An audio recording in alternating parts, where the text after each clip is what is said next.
This is WTVL Channel 12, Rochester, New York.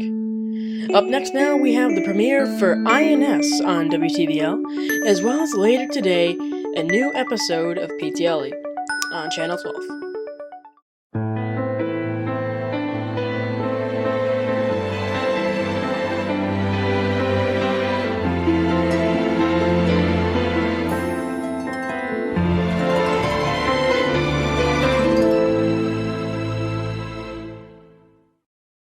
Hello ladies and gentlemen, this is J Productions here.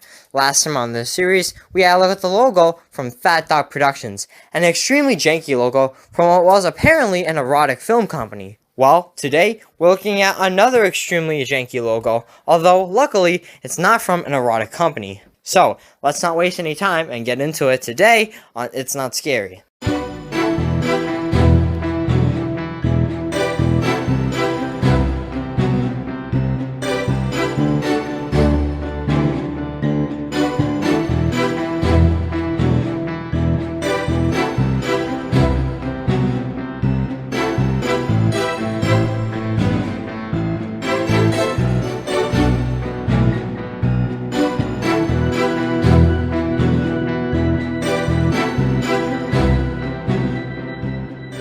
Now, today's company is one you've probably never heard of before. It is known as Zombastic Productions.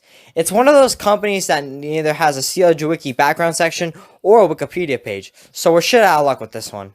Anyway, they've only had one logo, used in 2001, 2007, and 2016. Yes, 3 completely unrelated years. Anyway, the logo description is as follows.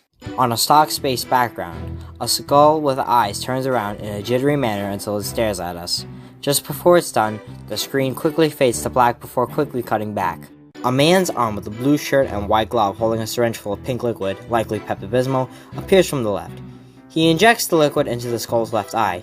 The skull screams, which is done with a dissolving fading effect. We then cut to a black background where Zombastic in green appears in an exploding effect. Productions Inc. in pink blurs into place, letter by letter, to the right, as Zombastic shines. We then cut back to the space background with the skull there, albeit yellow tinted, without the arm, and his mouth is open, completely in shock. The pink liquid is dripping from all of its orifices. The skull blurs incredibly, turning nearly white, and zooms in toward the right side of the screen. The skull then disappears, and the screen then fades to white, then cuts to black. The music and sounds for this logo are nearly indescribable, so I'm just going to play the logo for you.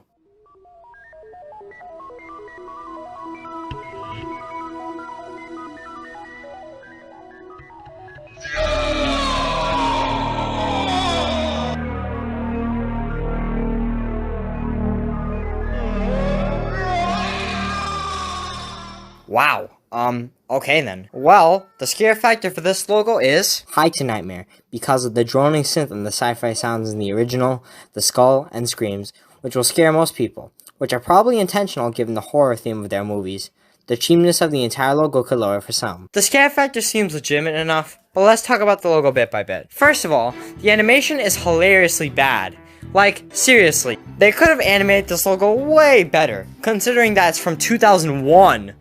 I mean, being honest here, this logo looks like a fan-made project logo, and not a real logo used by a real company. Like, what the hell? This is further proof from the sounds. The sounds are extremely cheap, and extremely cheesy. Why they included these kind of sounds in the logo, I have no idea. But the most weird thing about it is the groaning of the skull. Legitimately, it sounds so cheesy and crappy that it's pretty much a fan-made logo through and through. There's not much else to say about it besides this. Overall, this is absolutely the cheesiest logo on the show yet. Seriously, it's so fan-made looking that I almost thought it was fan-made at first. But no, it's an actual logo used by a real company that produced horror films. Let's talk about that now. The company is horror-based, so it makes sense that the logo includes some creepy elements. However, they're just so cheesy that it's not even scary at all. Well, is there anything, shape or form, that's possibly scary about this logo at all? Well, no. The skull elements are actually something that could have some potential for being scary, but they're used so badly that it's a funny logo. This logo is funny. You know you fail if your logo for horror films is funny. I'm seriously cringing at this. This logo is so stupid and funny that it just makes no sense. Well, now it's time for the verdict. Obviously, this logo is getting the not scary verdict. This logo is not scary whatsoever, but for different reasons than 20th Century Fox Television. TCF Television was completely not scary because it had a classic logo everybody recognized with a simple element change and nothing else. This logo is completely not scary because it's absolutely hilariously bad. Seriously, no one could ever be scared of this logo at all. It's so terrible that it's impossible. And with that out of the way, I can end this episode of It's Not Scary. This should be the very first episode to premiere on the WTVL channel, and if you're watching it on there, welcome to the channel. It's not scary. I hope you enjoy it.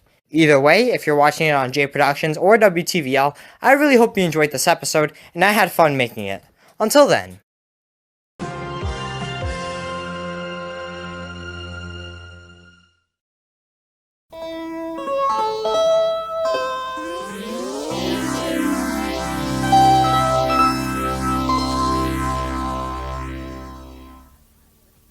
This is WTVL, Channel 12, airing PTLE for the first time.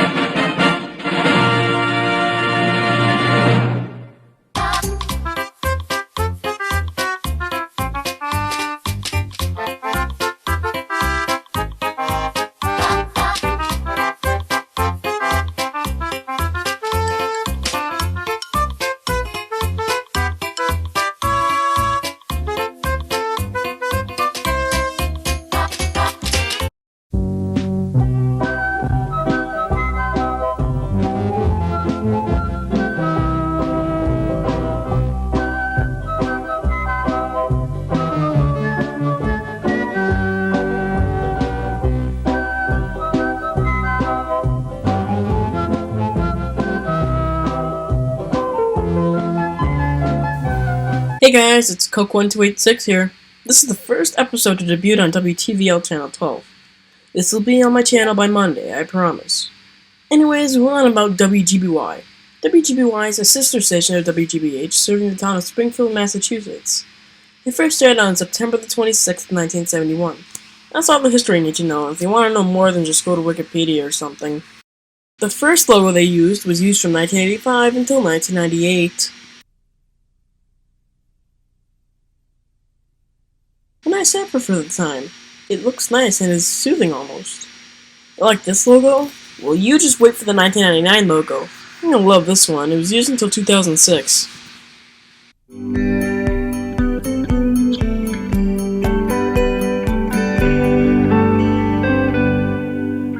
I have two variants. One seems to be a sort of prototype, and the other is a more common shortened variant of the standard logo.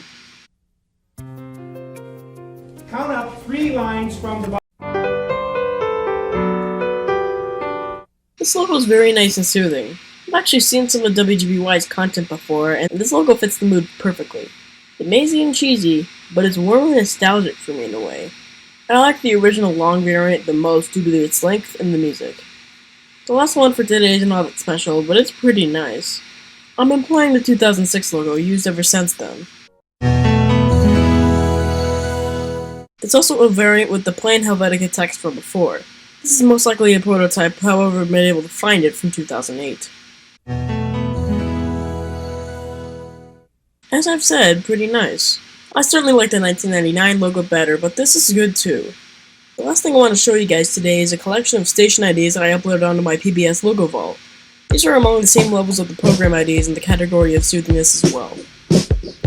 This is WGBY and WGBY-DT Springfield, public television for Western New England. This is WGBY and WGBY-DT Springfield. This is WGBY and WGBY-DT Springfield, public television for Hampshire County and all of Western New England.